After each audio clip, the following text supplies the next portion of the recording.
Seacrest.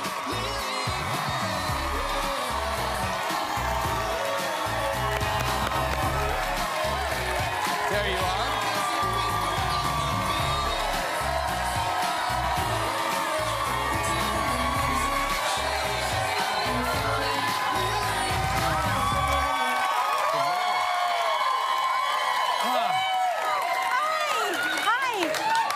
Good morning. Happy Thursday, everybody. Thursday, December 7th, 2017. Welcome to the show. I just saw Baby Daddy. Is that what you call him? Baby Daddy backstage. Yeah, I guess he just landed. The women are fainting. Yes. Women are passing out in the front row.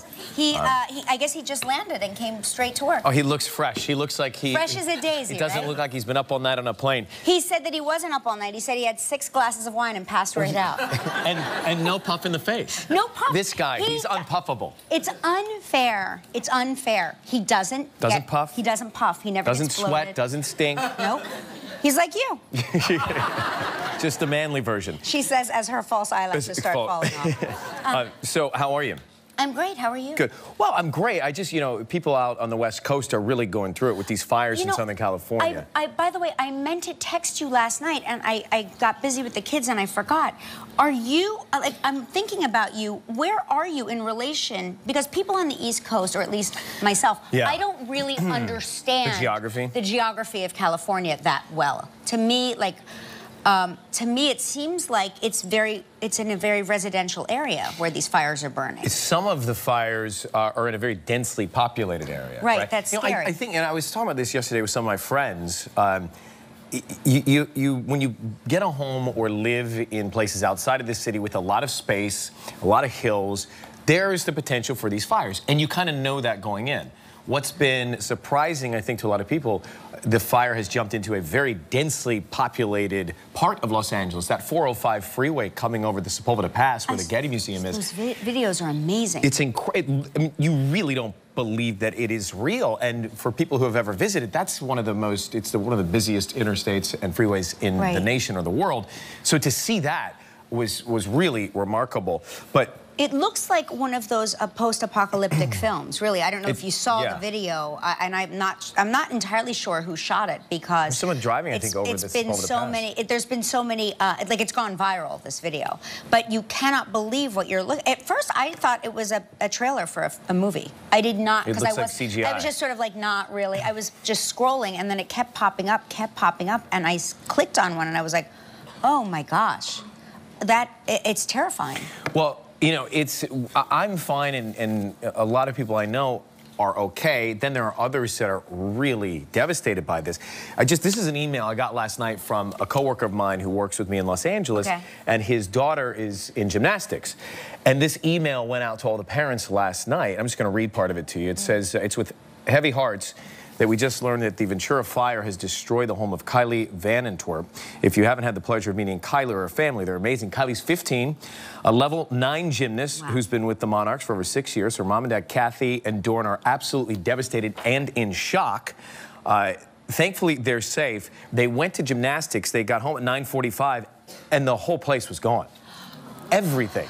Clothes, memories, pictures, they were away. It's happening that fast. It's eating these places up that fast. That's what's so scary about wildfires. I mean, and especially, I guess, and this is again a West Coast thing, those Santa Ana winds are so powerful that fire, it feeds the fire, and the fire can turn on a dime and just change directions and pivot and wipe out whole communities of people. And you just think how terrifying it is for those families and the people that have lost everything. The memories are, it's excruciating to think about losing the memories, but the loss of life is the thing that you really, if you can escape with your life, then you can rebuild your life. I've been talking to some of the firefighters this week, and they were saying the message when we were broadcasting on the radio in Los Angeles is that when they show up and say evacuate now. Get out now. They don't mean soon. They mean now. So that, I mean, it's like warfare when you look at how they're battling these lines, and like you said, the shift of winds.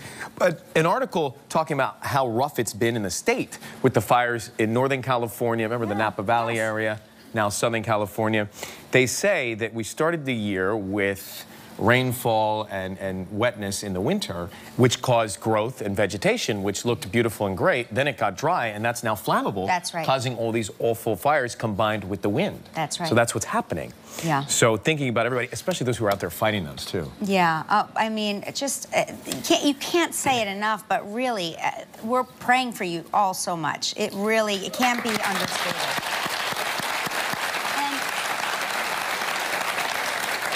And thinking about, like, if you had to To save something? No, if you had to, something? like, get out, like, if the fire department knocked on your door and said, you have 3 minutes to evacuate. What would you grab? What would you grab? It's funny, I was thinking about that as well. And I guess you grab your passport, you grab, I don't know, maybe a picture Oh my God, or that's two? like the last thing I thought of. I was like, oh, the passport, good idea. The photos, Patty. I was like, the kids, the dog. Grab the kids. I live alone. I'm party of one. Clean underpants. I would have been there alone, I'm sure. Clean underpants. No, Patty Rodriguez, a friend of mine, she had her house burned down in something else, and fortunately, she had not all, but some memories in this one box, just in case an earthquake, anything happened. It's something and she smart had a to think memory about. box. You should have a disaster box of like things a memory that matter box, to you. You know, like your passport or your marriage certificate or whatever. Your kids. Put them all in the container. Keep them in that locked box. Yeah, when it's time, grab them. Right. Oh gosh, I just and fire I swear it's my biggest fear. I'm terrified of fire. I'm almost paralyzed by it. Like, it scares me to death. Well, what's so remarkable is it can be the most beautiful thing, and it can be the most ferocious element as well when you look at what is happening in Southern California. Oh, so we are seeing thinking the worst about of it for everybody, sure, especially you, Kylie, and your family too. Yeah.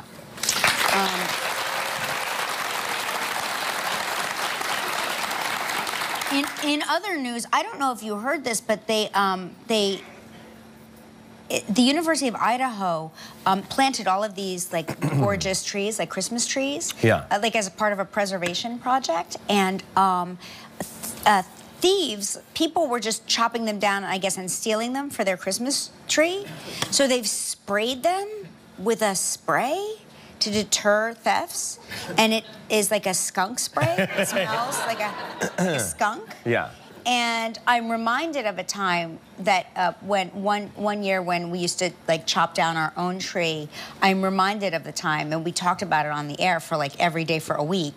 We got an actual skunk tree. Well, I don't know if it's a skunk. A skunk or something had made its life urinating there. Yes. And we brought it into our house. And long story short, we moved. No, I'm just kidding. But it was really, it was like, once you bring a tree into your house that an animal has chosen to mark its territory on, it changes the holiday. Yeah, you want to go.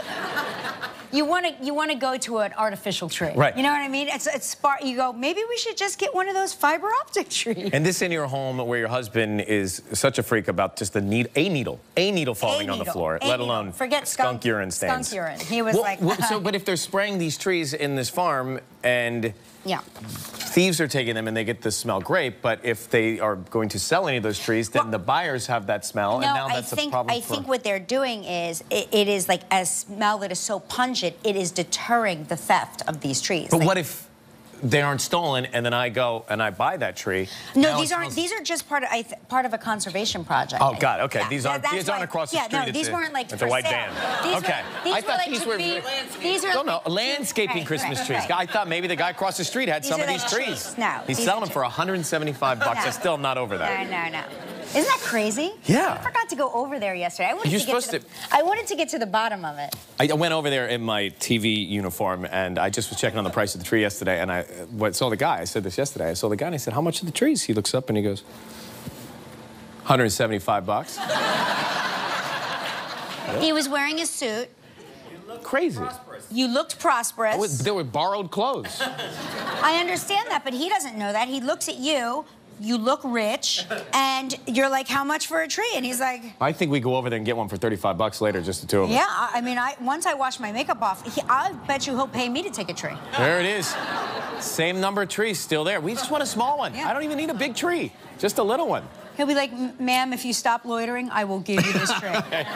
It's free. Yep. We got those flu shots of vaccination not too long ago, and I saw this in the paper.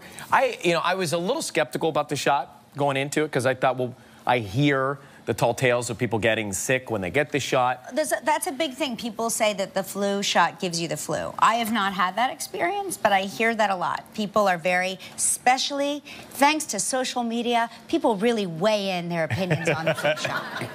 Well, that was just my excuse because I was afraid of the needle, but we got the flu shots, and now I see that of all the years, this may be the least effective shot of the flu seasons in recent years. I know. Dr. Hippolyter said the exact opposite thing on the air. He didn't know this information. Coming out, there's some different strains, but it still is going to cover a lot of the strains, but it may not. It may not. So of all the years we get it, it may not cover as many. It's great to get. It's great to get, fine. Still but I said, well, how do you know? How do they know this? Well, because they test it in the Southern Hemisphere when the seasons are opposite, and they see the strains, and they try and predict the strains that are coming here, and we made a prediction that wasn't as accurate as years past, it says in this article. Hey, I just want to say something that I think for 4 years in a row, we've said that same article here. I could almost write it. If I wasn't such an optimist, I would write the article. Because every year it's like, oh, we missed the mark this year.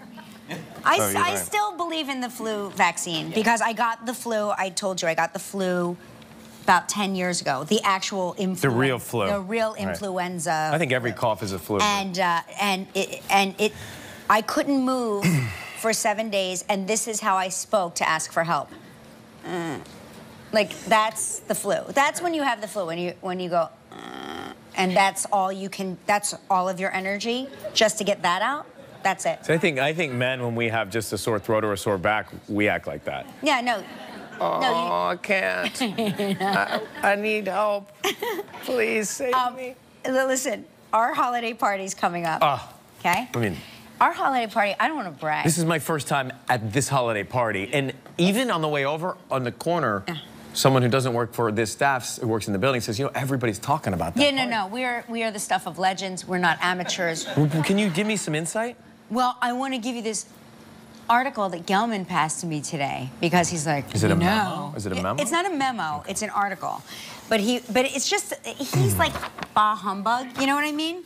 So this is what he says. This is what happens at parties that you this is what not to do. This is what you should be wary of doing in front of your work colleagues. Okay. We, on the other hand, do all of these things at the same time, okay? Number one, do not get very drunk. Yes, all right, yeah, smart. At the office party. Hashtag fake news, we show up drunk.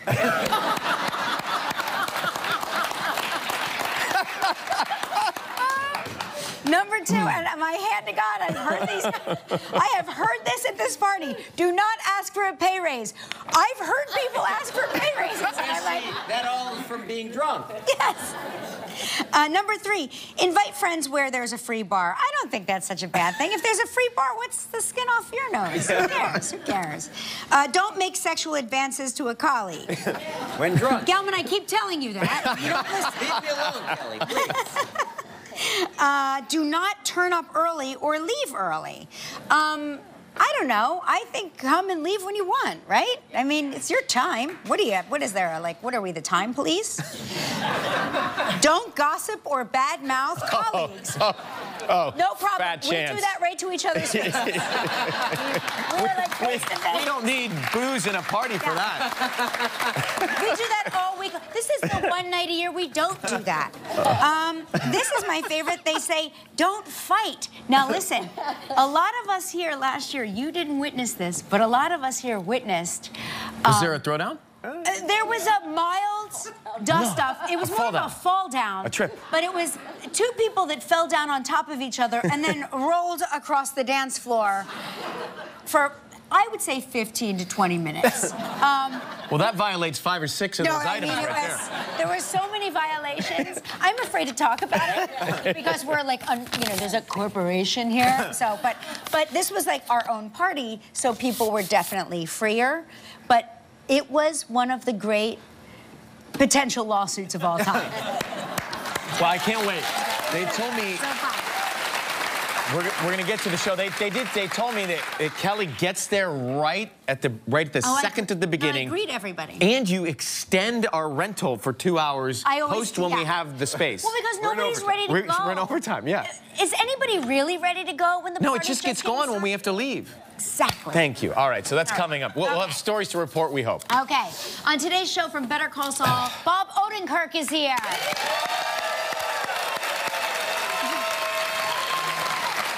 This young lady, so cool, so talented. She's here. Miranda Cosgrove coming up.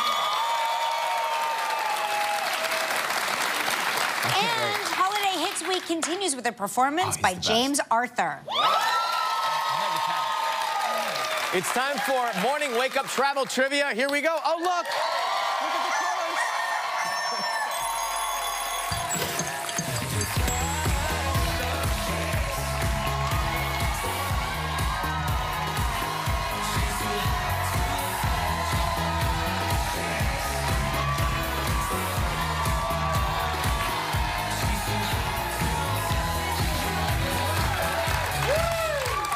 There is, that's Alice Stroh from Dallas, Texas with the pop.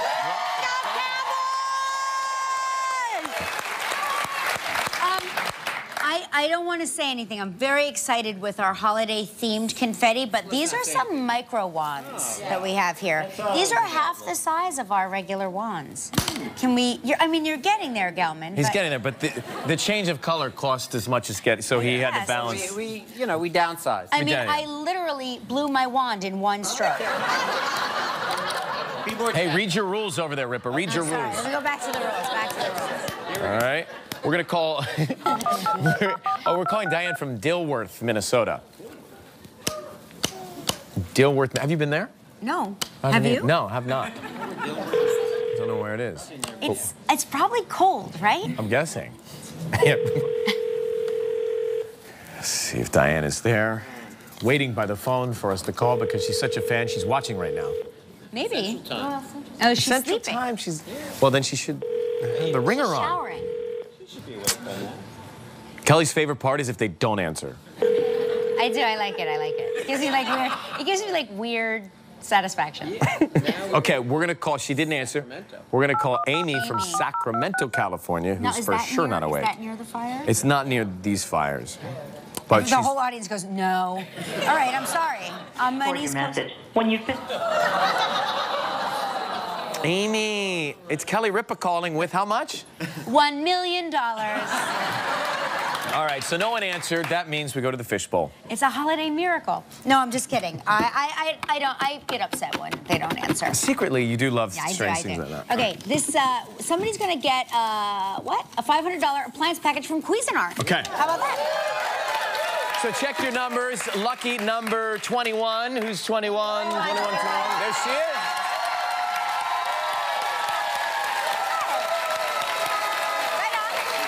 Bob Odenkirk, right after this. Still ahead on Live, a performance by James Arthur, Miranda Cosgrove, and coming up next, Bob Odenkirk.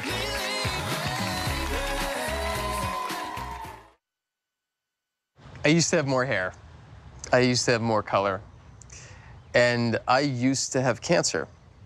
Tomorrow, gonna be hot. No matter what the temperature, it's gonna be hot, Kelly Ripa. Guys, Madonna's on the show tomorrow.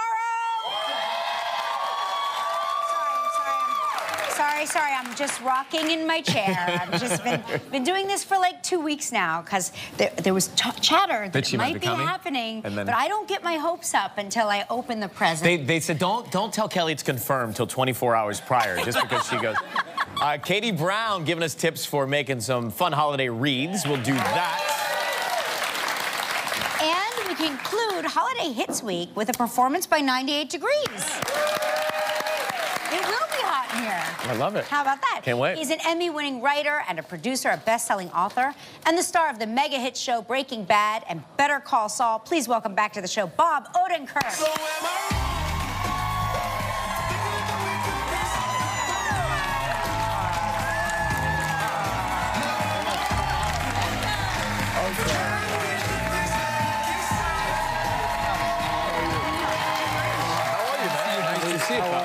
thinks. All How are you right. doing? I'm great. You're so nice. They're nice. They are nice. It's amazing. Now, listen, the holidays are coming. Some people are here celebrating an early holiday. Do you stay home? Do you go on vacation? We usually go to Hawaii. Oh. It's Wow. so nice. Yeah. And we usually fly home on Christmas Day because it's like you got a private jet. Oh, yeah. Right? No There's like passengers. 20 people. Nobody and flies on Christmas Day. Not really. It's like maybe half full, and they give you extra peanuts, and it's great. It's really nice. You go right through security. But this year, because I'm doing so much stuff, we're going to just stay in L.A., and I have this great couch that we bought years ago that I really want to just sit on for a couple days. And I have a record like a player. We totally understand that mentality. Yeah. I'm like, what fabric is the couch? Yeah, I'm dreaming. I'm not dreaming of Hawaii. I'm dreaming of sitting on this couch, putting a record on, and looking at my dog and just sitting there. That sounds gonna like be a great. great staycation. Yeah. So you've got a son is he in college? Yeah, he's at Oberlin. Oh, wow. Yeah. Does he want to follow in your footsteps? You know, it's crazy. My son, Nathan, is so funny, and we were at Christmas last year, and we had some actors over. My wife is a manager, and whenever people can't fly home, they can't afford it, young actors and actresses, they come over to our house for Christmas, and we were playing Balderdash, and the one actor asked my son, "What do you want to do, Nate? You know, what do you want to do for a career?" And Nate was like, "I think I might want to be a lawyer." And I went, And my friend Chris Witaski turns to me and he goes, What's wrong with that? Most parents would be happy. And I go, he's such a good improviser. And I meant it. I meant it. But that's crazy. That's nuts. I mean, what parent wants their kid to be a professional improviser? But Nate is so funny and good at it. And Well, you can do both. Can't you get the law degree? Is he the kind of guy, if you tell him what you want him to do, he won't do it'll it? never happen. I hope he doesn't see this, because then he'll never do. But I want him to act and write comedy. He's so good. Wow. And he's likable, and he's got a great presence. And Let him get his law degree. He could negotiate his own contract. That's right. Look at Judge Judy. She did okay. She did okay. She did fine. Right? And you're working on your memoir right now? I am. I'm writing a book. I'm calling it Comedy, Comedy, Comedy, Drama.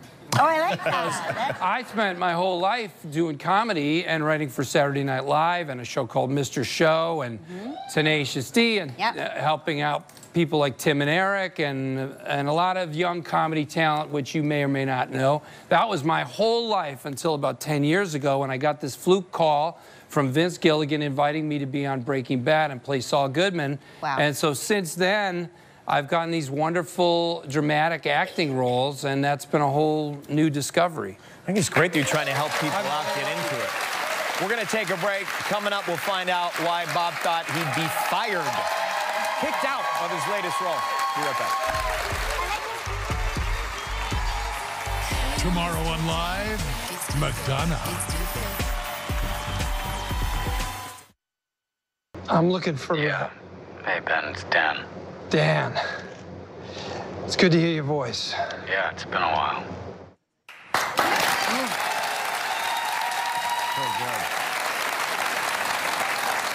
That's a scene from The Post starring Bob Odenkirk, inspired by true events. Yes. And it's a movie about the Pentagon Papers. In 1971, there was this report that the government kept secret from everyone about Vietnam, and these newspapers, all of them, but the New York Times in particular and the Washington Post went after it. And our story tells the story of the Washington Post's effort to get these papers, but really, I get to do this suspense story where I'm hunting the papers down, and it's about so many different things, this movie. And Meryl Streep plays Katharine Graham, the first woman to run a major newspaper and one of the major companies in America. And it's really, to a great extent, it's about her character owning her power. And it's just, Spielberg made this movie into a suspenseful, funny, exciting, rip-roaring tale, which that little scene that you saw there where he shot the reflection of my face off the metal plate. He was so happy and excited. It was like he comes up to me. Yeah. I have to make like 5 phone calls, and what could be more boring than a guy on the phone? And he's figuring out ways to shoot every phone call that are going to be involving and intriguing. So we get to that one, and he puts the camera down. He looks, he sees this metal plate. He goes, here, see if there's a reflection in there. And I have to hold my head just so I reflect into the camera. And afterwards, he comes and gets me. He goes, come here, see this, come see this. So excited. Yeah, he's so excited like a kid. First shot. Yeah. And he shows it to me, and we watch it. He goes, it's like a 70s movie. And I'm like, well, yeah. You're Steven Spielberg. Did you know that?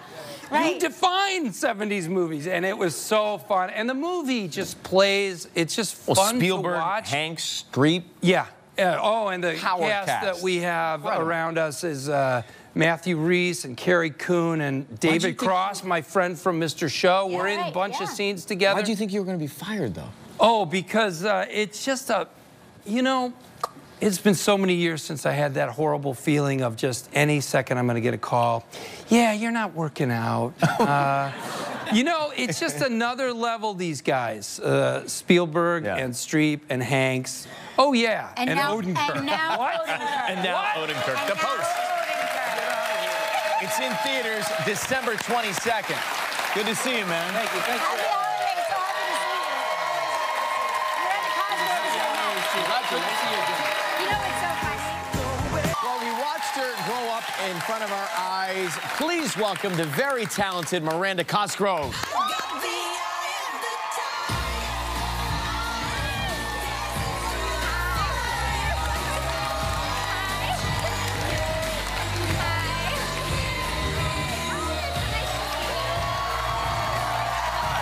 Okay again. Nice to see you too.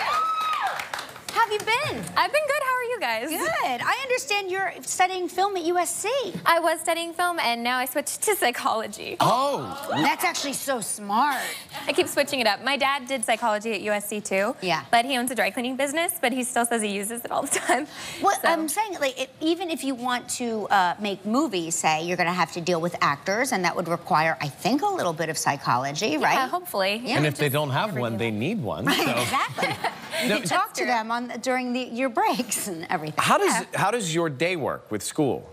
Well, I pretty much just focus on school when I'm at school, and then if I'm with Despicable Me, it was cool because it's voiceover, so that's Right. easy. I could just go in on the weekends and other days. But I would think about you growing up in show business. You've been doing double duty as a student and as an actress your entire life. Yeah, I basically started doing homeschooling in 6th grade, and I've been doing kind of both at the same time since. I don't think people realize how much work and focus. When you're doing double duty. Yeah, to do both. Yeah.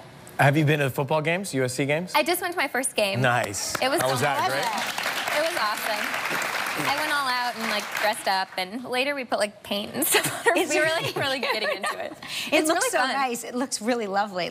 I'm not used to being from the East Coast, seeing a football game where people are wearing like tube tops. And I know, like, it was actually wow. so hot out. And Wow. It was I think really we fun. went to one of those games years ago, and we had so much fun tailgating, we never made it into the game. I mean, there's fun inside and outside. Yeah, that's part of it, It's right? all about the tailgate, apparently. Right. I've learned that from USC. We saw a photo, a family photo of you where, I mean, did you see this? Yeah, it's amazing. You look identical to your mother.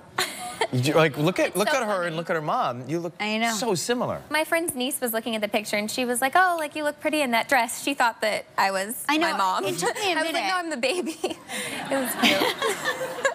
Do you have holiday plans? I do. My family, I live in LA, and my whole family comes over, and my mom cooks. And for Thanksgiving, we just went to a restaurant, so we're gonna go all out on Christmas. And my mom's I like gonna really that you go went to a for it. restaurant, though. That's fun. We were It's trying like, to give my mom a little break. It was actually really fun. Are people out? Is it crowded, or is it easy to get a table on Thanksgiving No, Day? it was actually really crowded. It's kind of weird. A lot of lazy people, I they guess don't wanna a lot cook. of people do that.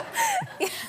A lot of families on strike. We're not doing it this year. We're gonna go They're to a saving it up for restaurant. Yeah. Christmas. So, and we saw your dog also. Yeah. that Oh, you my dog, posted. yes. I have a dog named Penelope. She's 5. She's so cute. I love her. She's the love of my life. Does she get lots of presents for Christmas? So it's kind of like our new tradition because there aren't any really young kids in my family. My mom, she goes out and she buys 10 or like 15 gifts and she puts like wrapping paper and dog toys. And then she puts them under the tree and in the morning it's like all about my dog. That's so cute. It's actually cute. She opens the gifts up. Like she actually has more fun, I think, opening them. Well, because she can rip the tissue paper That's up. with kids too. Yeah. Does she ever not like a toy and want you to return it, or does she play with all the toys? She's pretty much good with She's good with all the toys? Yeah, she doesn't mind. She regifted a couple. Yeah, just neighbor dogs. We'll be right back. We'll find out Miranda's secret to aging slowly. Check this out when we come back. Walmart season. Visit Walmart Photo where you can select from an array of $10 gifts and send love for less this holiday with a set of 20 double-sided stationery cards made in 1 hour for only $15.